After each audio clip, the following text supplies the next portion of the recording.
Hi, I'm Stuart and I'm a personal trainer. I'm going to take you through a beginner's exercise routine that you can do at home without any weights or any equipment. So we're going to start with the lower body. So a nice simple exercise to do is the split squat. So first you want to make sure that your feet are about hip width apart, and then you want to take a nice step forwards, and then you want to put your hands on your hips.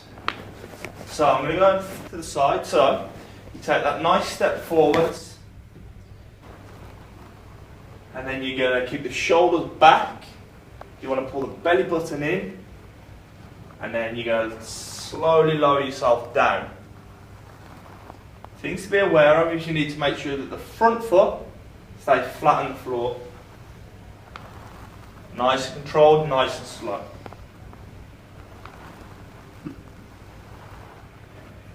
I'm going to go through a squat. Now if you have a big mirror at home and you've got the opportunity, do in front of the big mirror so you can see what your technique's like and make sure everything's looking okay. So your feet want to be about shoulder width apart, putting the toes slightly out. Then for this you're going to interlace your fingers and put your hands behind your head, and then you're going to slowly squat down. Make sure that the heels stay on the floor, and you're squatting down and then up. So you're going to squat down and get quite deep. Make sure the heels stay on the floor, and then back up. Make sure that the shoulders stay back and the tummy stays tucked in. And down and up. Now we're going to go through a press up. For most people, a press up is quite a tough thing to do, so we're going to start off with box press up. So you might want some pads on the floor, something soft, so you're not your knees aren't pushing into the hard floor. But you're going to get onto your knees. Make sure the bum's not up in the air. Make sure that you make a nice straight line from the knees up to the shoulders. And then you're going to go down and then up, down, then up. Making sure the belly button's tucked in. Make sure that the shoulders are back. Now if that's a bit too tough, then you can bring your hips up just a little bit, and it's down and then up. If that's still quite tough, just don't go as deep, go about halfway down, just until your fitness builds up. Down and then up. Now we're going to go through a core exercise, an abdominal exercise. So I'm going to get on the floor,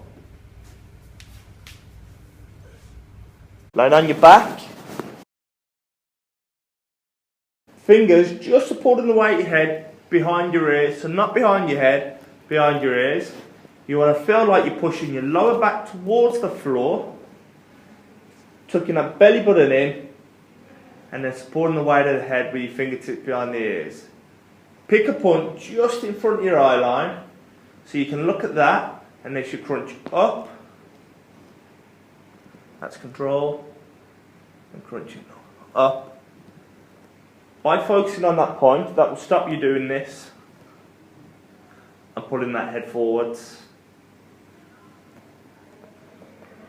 All the while keeping that belly button tucked in and squeezing that pelvic floor. This exercise is called the glute bridge. Works the back of the legs, works the glutes, works all of the lower back muscles. So we're going to be on the floor for this one.